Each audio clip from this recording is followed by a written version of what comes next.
सर्वांना नमस्कार. नुकतीच कार्यकारिणी जाहीर झाली. त्या कार्यकारिणीमध्ये भारतीय जनता पार्टीकडून मला आज शिक्षक आघाडीचा तालुका अध्यक्ष पद म्हणून माझ्यावर जी जिम्मेदारी सोपवली आहे त्याबद्दल मी सर्वांचा ऋणी आहे आणि मी असंच काम करणार.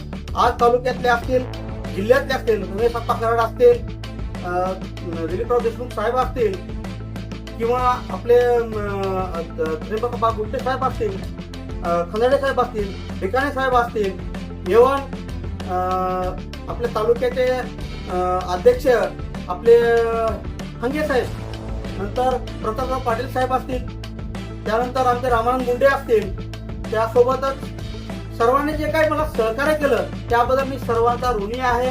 त्याबद्दल सर्वांना मी आज बी शब्द देतो, माझ्याकडून जे काही शब्द दिला आहे सर्वांना मी कधीच कमी पडणार नाही आणि पडू देणार नाही.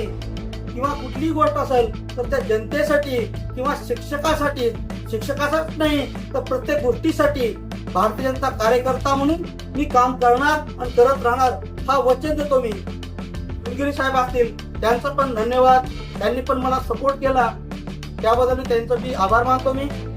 धन्यवाद.